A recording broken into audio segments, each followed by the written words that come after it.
নমস্কার। আজকে আমরা এখানে একসাথে উপস্থিত হয়েছি আমাদের দুজন এমিনেন্ট কনসালটেন্টের সাথে কলকাতা পিয়ারলেস হাসপাতাল থেকে। ডক্টর আদিত্য সৎপতি, উনি ইন্টারভেনশনাল পালমোনোলজিস্ট। পালমোনোলজিস্ট কথাটা আমরা সবাই শুনেছি, কিন্তু ইন্টারভেনশন পালমোনোলজিতে উনি কি কি কাজ করেন এবং পিয়ারলেস হসপিটালের তরফে কি কি পরিষেবা দেওয়া হয় সেটারই বিশদে বলার জন্য উনি আজকে এখানে উপস্থিত হয়েছে। এর সাথে আমার সাথে আছে আমার বাড়িতে ডক্টর মৈনাক পাল। উনি একজন প্রখ্যাত জেনারেল সার্জন, যে উনি এতক্ষণ ধরে বললেন আপনাদের এখানে সবাইকে, এবং এখানে আমরা এটাই অ্যাওয়ার্ড করতে এসেছি যে ইমার্জেন্সির ক্ষেত্রে কি কি ভাবে পেশেন্টকে এখানে সার্ভিস দেওয়ার পরে সেটা তাকে হায়ার সেন্টারে রেফার করতে হবে, কি কি করা উচিত একটা পেশেন্টের ইমার্জেন্সি কন্ডিশন হলে, সেগুলো বলার জন্যই। এবং আমরা এখানে এসেছি আজকে সম্পূর্ণ অ্যাওয়ারনেস করার জন্য। আমাদের দুটো বিষয় আজকে অ্যাওয়ারনেস করা হচ্ছে। একটা হচ্ছে যে ইমার্জেন্সি কেসের ক্ষেত্রে জেনারেল সার্জারির ক্ষেত্রে কি কি করা উচিত, এবং রেসপিরেটরি ডিজিজ যেটাকে আমরা পালমোনোলজি বলি, সেই পালমোনোলজির ক্ষেত্রে কি করা উচিত। আজকে কারা কারা উপস্থিত আছেন? ডক্টর আদিত্য সৎপতি, উনি কনসালটেন্ট ইন্টারভেনশনাল পালমোনোলজিস্ট, এবং ডক্টর মৈনাক পাল, উনি জেনারেল সার্জন। আমি ডক্টর সৎপতিকে বলবো একটু ছোট করে যদি আপনি আপনার সাবজেক্টটা নিয়ে ওনাদেরকে কিছু বলেন। পিএলএস হসপিটালের কনসালটেন্ট ইন্টারভেনশনাল পালমোনোলজি এই ওয়ার্ডটা, এটা হয়তো অনেকের কাছে একটু নতুন। আমরা পালমোনোলজিস্টের প্র্যাকটিসের সাথে অনেকেই পরিচিত যে পালমোনোলজিস্ট হিসেবে আমরা বেসিক্যালি লাং ডিজিজগুলোকে ট্রিট করি, কিন্তু ইন্টারভেনশনাল পালমোনোলজিস্ট মানে আমাদের কাছে কিছু টুলস আছে, যেটা হচ্ছে যেগুলোকে আমরা বলি যে ফ্লেক্সিবল ব্রঙ্কোস্কোপি,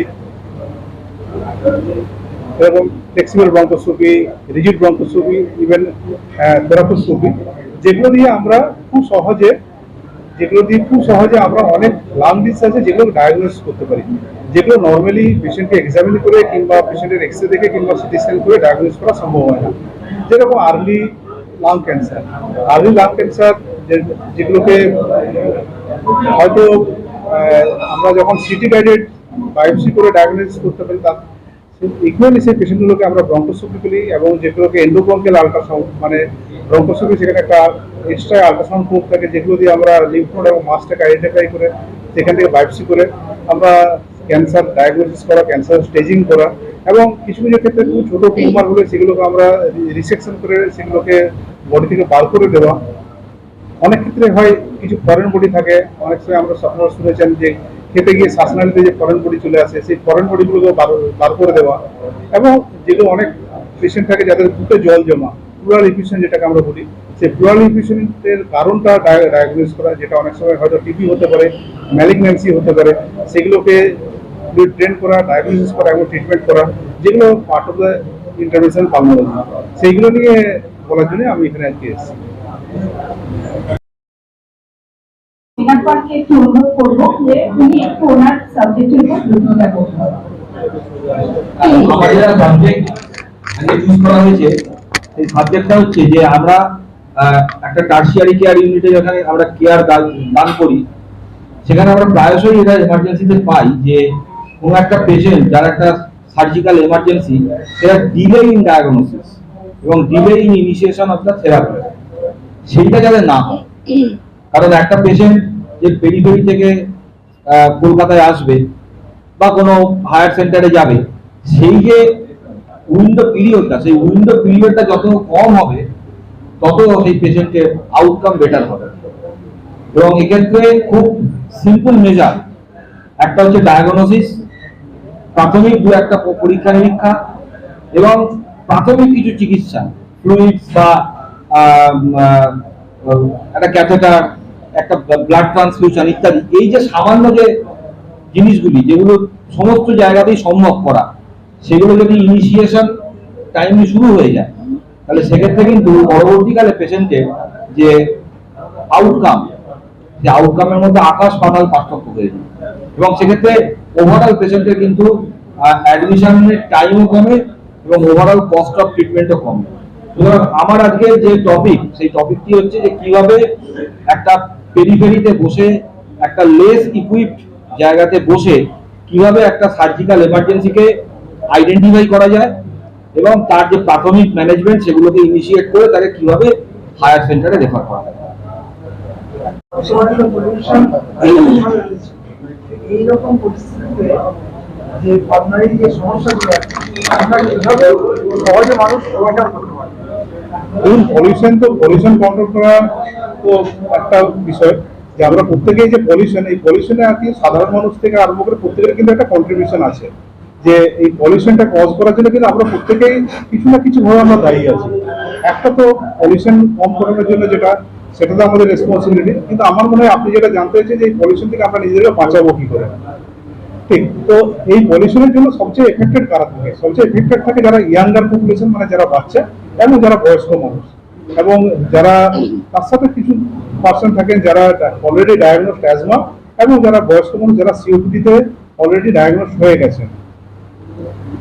তো এনাদের জন্য একটা তো লাইফস্টাইল চেঞ্জ, মাস্ক ইউজ, এবং যারা সিমটোমেটিক তাদেরকে প্রপার যে মেডিসিনগুলো যেগুলো আমরা ইনহেলার বলি, সেই ইনহেলারগুলো ইউজ, এবং কিছু ভ্যাকসিনেশনের মধ্যে কি কি আছে? আমাদের ইনফ্লুয়েঞ্জা ভ্যাকসিন আছে, এবং মোস্টলি যেটা নিউমোনিয়া ভ্যাকসিন, লাইফস্টাইল, এবং যেগুলো বলিউডের প্লেস সেগুলো থেকে নিজেদেরকে প্রোটেক্ট করার জন্য যেটা মাস্কের ব্যবহার করা, এবং আরেকটা জিনিস যেটা খুব ইম্পর্টেন্ট, যেটা অ্যাক্টিভ স্মোকিং এবং প্যাসিভ স্মোকিং, এই দুটোকেই অ্যাভয়েড করা।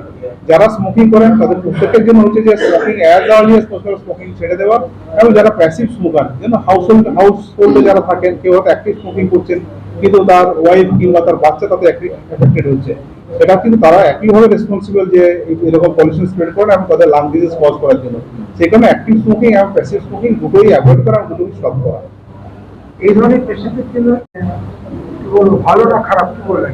দেখুন, এয়ার কন্ডিশন তো আমাদের বেসিক্যালি যেটা হয়, এটা একটা ক্লোজ স্পেস হয়ে যায়, একটা ক্লোজ স্পেস। আমরা এয়ার কন্ডিশনে যে সময়টা থাকি, সেটা এয়ার কন্ডিশন একটাই আমরা যেটা খারাপ দিক করি, সেটা যদি আপনি কন্ট্রোল টেম্পারেচার থাকেন, তার সাথে যেটা করবে সেটা ক্লোজ এরিয়া, ক্লোজ স্পেস হওয়ার জন্য, সেক্ষেত্রে যদি কোনো ভাইরাল আউটব্রেক হয়, সেটা খুব সহজে কিন্তু পার্সেন্ট টু পার্সেন্ট ট্রান্সমিশনের চান্স থাকে।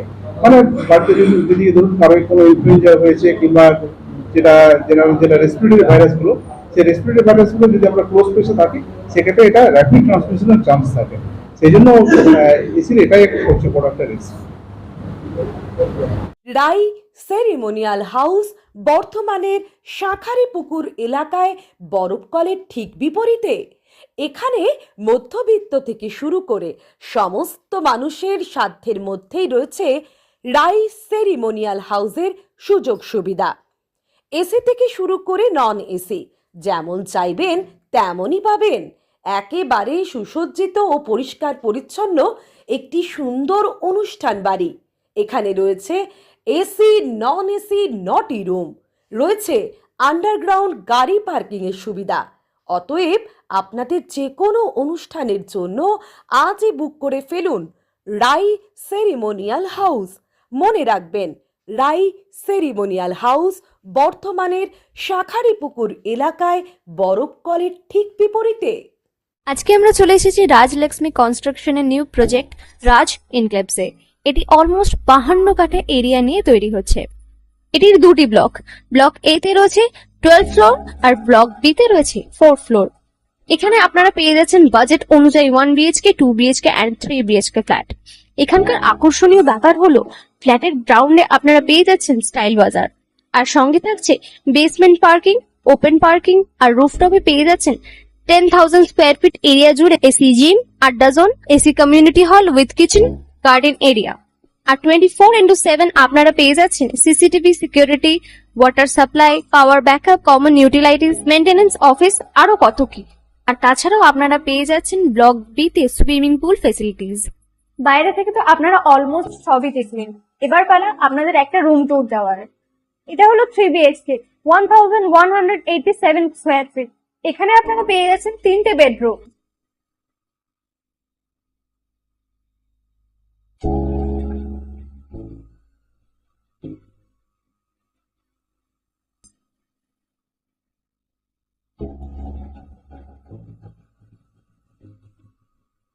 তাছাড়াও আপনারা পাচ্ছেন ডাইনিং এরিয়া, সাথে একটা কিচেন, দুটো বাথরুম, সঙ্গে সাউথ ফেসিং ওপেন ব্যালকনি। হ্যাঁ, ঠিক এইরকমই হবে আপনাদের স্বপ্নের রুমটা।